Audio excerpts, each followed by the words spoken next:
Assalamualaikum warahmatullahi wabarakatuh. Halo, hai semuanya. Kembali lagi bersama kita obrolan Mutiara. Di kesempatan kali ini kita bakal ngajak ngobrol kepala madrasah baru loh di MTS Negeri 5 Sragen. Yuk kita sapa dulu. Assalamualaikum, Mbak. Waalaikumsalam, Mbak. Bagaimana kabar Bapak hari ini? Alhamdulillah sehat, baik, Mbak. Mudah-mudahan juga selaku host hari ini bisa juga fresh, sehat, Amin. semangat. Amin. Ya. Oh ya Pak, sebelum kita lanjut ke obrolan nanti, Ya. aku mau tanya dulu nih Pak, kira-kira mutiara tuh panjangan dari apa sih Pak? Oh iya. Ini para pemirsa biar tahu ya. Iya. Kita ini kan acara yang perdana gitu ya. Gitu. Bisa sebuah launching program madrasah kita dari kegiatan jurnalis ini, yang kita ada program podcast ini yang kita nawai obrolan Mutiara gitu. Mutiara, tahu Mutiara? Aduh, nggak tahu nih Pak, Nggak tahu. makanya. Mutiara itu kan sebuah benda yang indah, yang prosesnya itu terbentuknya luar biasa.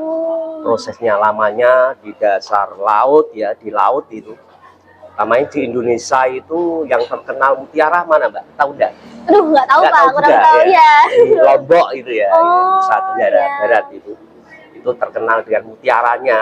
Dan mutiara itu yang mahal itu adalah berasal dari air laut gitu, seperti itu. Dan proses terbentuknya itu memakan waktu lama sekali. Nah, itulah mutiara, sehingga mutiara itu suatu yang prosesnya panjang, yang indah, mahal juga harganya. Iya, Nah, maka Pak. dengan demikian obrolan Mutiara itu obrolan yang indah, yang bagus, yang menarik, yang merupakan juga bisa menjadi cerminan bahwa dalam sebuah proses ingin suatu yang baik itu harus dilalui dengan kerja, semangat, kerja keras gitu, dengan proses yang panjang, tidak instan, tidak sesaat. Nah, harapan kita seperti itu juga.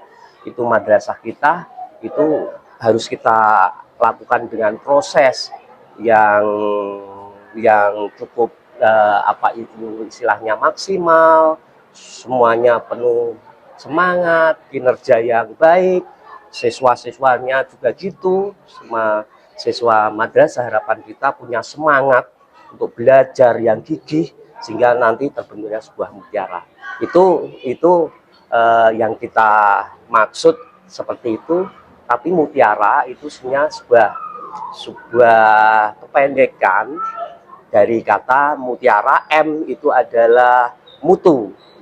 Kemudian TMU itu mutu, T itu terampil, I itu inovatif, A itu aman, R itu ramah, A itu agamis. Nah, itu harapan kita menjadi sebuah visi madrasah mewujudkan mutiara, yaitu mutu, T terampil, I inovatif, A itu aman, R ramah, A agamis. Nah, itu harapan kita madrasah itu bisa terbentuk itu seperti itu, sehingga nanti harapannya itu sesuai dengan slogan dari Kementerian Agama di bidang pendidikan, yaitu madrasah mutu mendunia. Nah, itu harapan seperti itu ya. Iya Pak.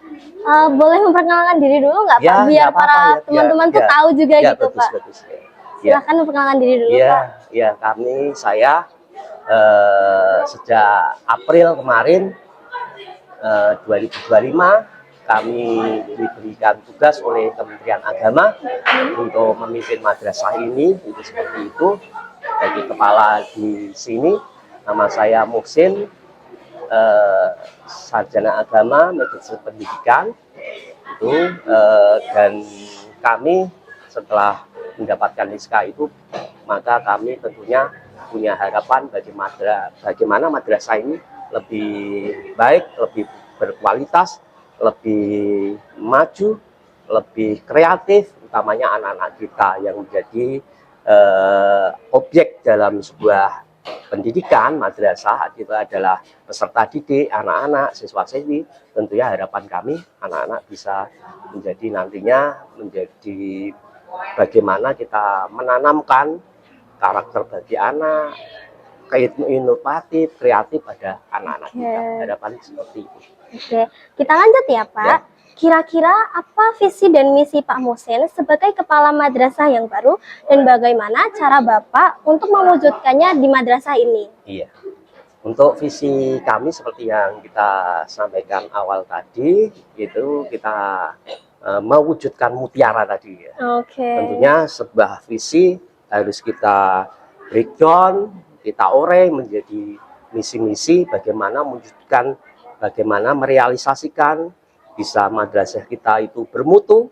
Itu tentunya kita harus ada inovatif dalam hal pembelajaran, guru-guru kita juga harus kreatif, inovatif, selalu mengembangkan diri.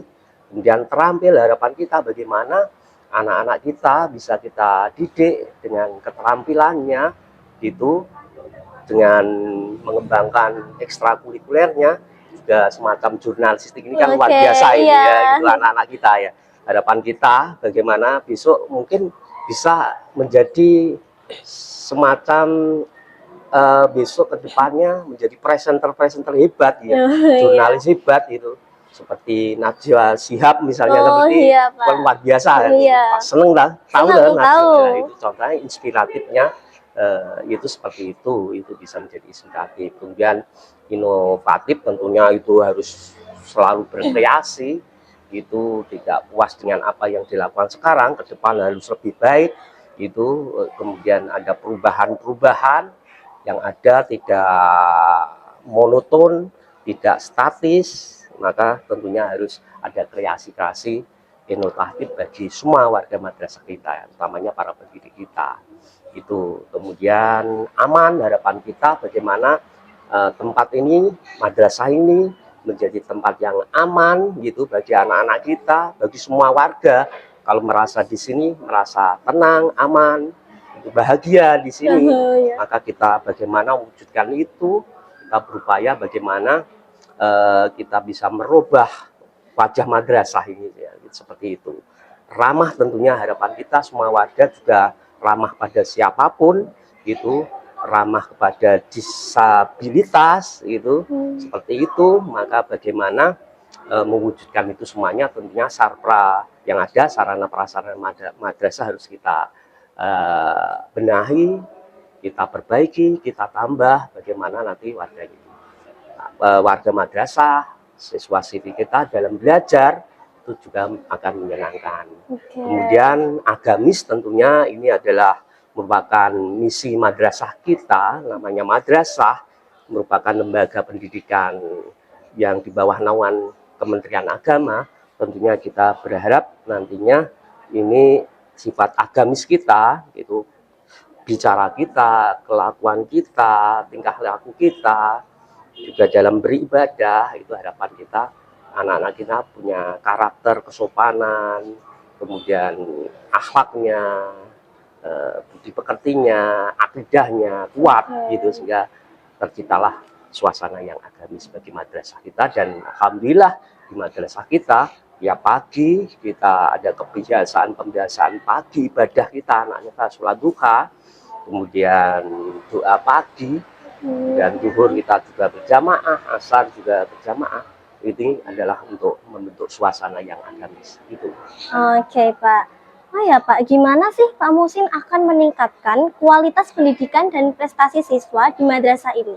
Iya, ya kita alhamdulillah di tahun pelajaran 2025-26 kita sebenarnya kan sudah ada kelas khusus ya, di sini sudah ada lama, tapi menurut kami masih perlu ada pembenahan, dan ini mulai tahun ini kita benahi gitu ya, mudah lebih efektif. Itu contohnya untuk meningkatkan kualitas kita membentuk kelas khusus, ada kelas sains dan juga kelas tahfidz. Ini ada teman saya menjadi ikon madrasah kita gitu ya, gitu seperti itu.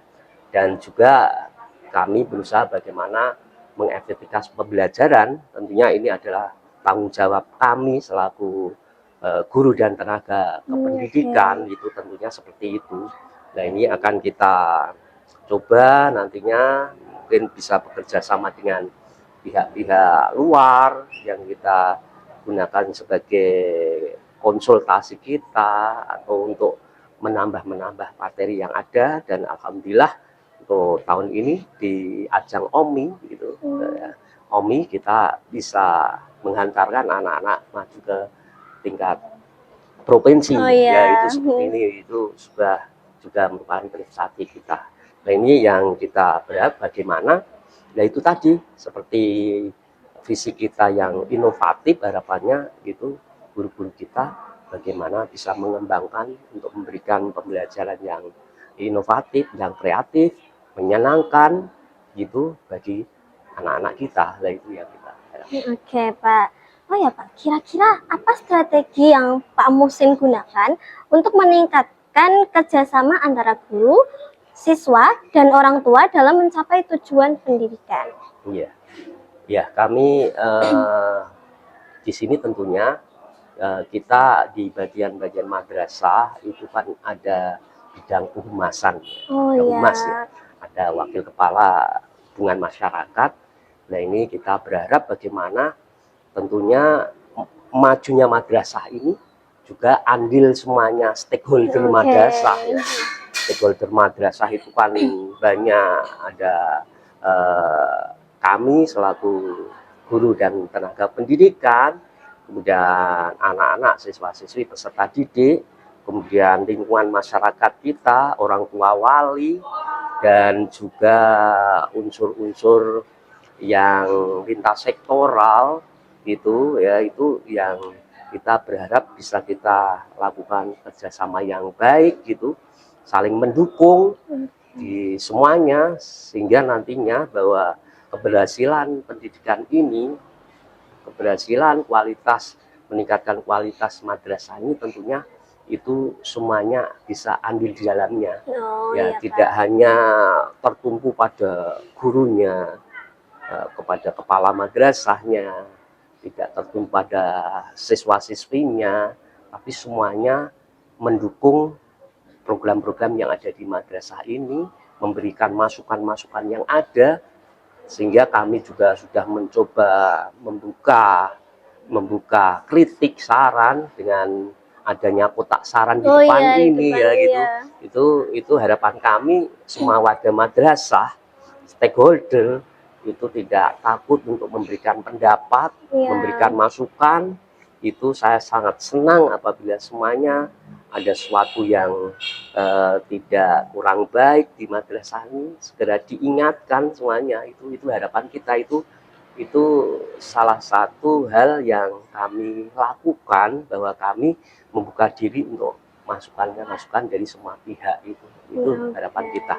Dan harapan kita sebenarnya anak-anak semuanya juga nggak usah takut-takut untuk menyampaikan pendapat ya, mengkritik gitu ya, itu seperti itu.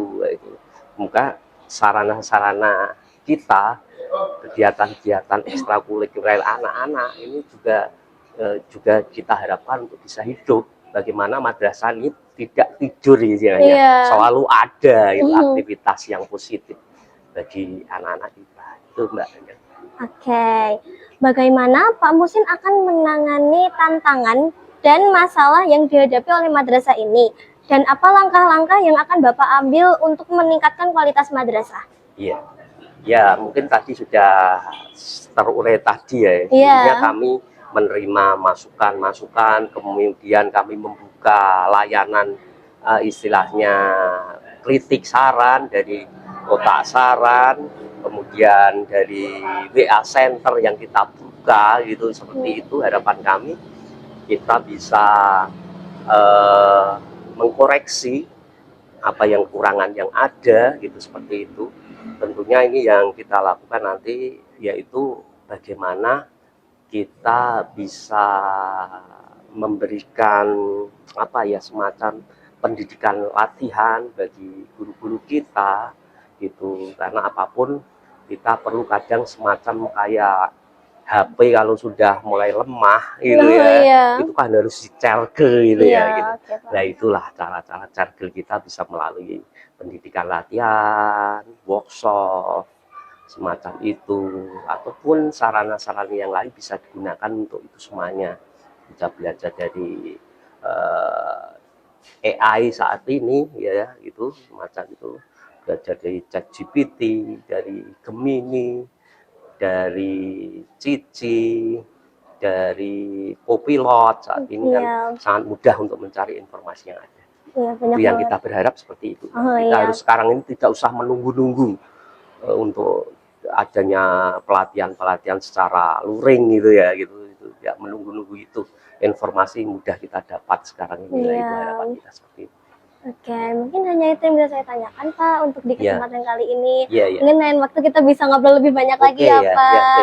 Ya, terima kasih atas waktunya. Mungkin gini Mbak, biar juga ini podcast ini harapan kami yang ini merupakan awal pertama kita melakukan. Pertama ya Pak ya. Yaitu harapan kita berikutnya monggo lah semuanya bisa kita jadikan sarana untuk pembelajaran kita. Pak. Gitu. Jadi obrolan ini adalah obrolan yang mengarah bagaimana bisa mengembangkan dunia pendidikan. Nah, semacam itu. Nah, bisa jadi biar untuk menyemangatkan mutiara, obrolan mutiara. Nah, misalnya kita bisa ada yel gini Mbak sebelum podcast gitu, misalnya gitu. Misalnya biar itu semangat.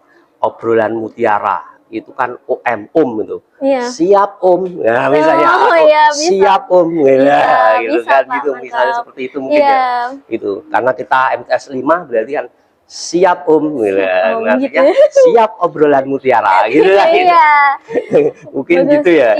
Ya, kita coba sebenarnya. Siap om. Ya, gitu. Bagus Pak. Gitu ya. Gitu. Seperti itu. Terima kasih Mbak. Oh iya. Namanya belum mengenalkan diri tadi. Saya Mutia.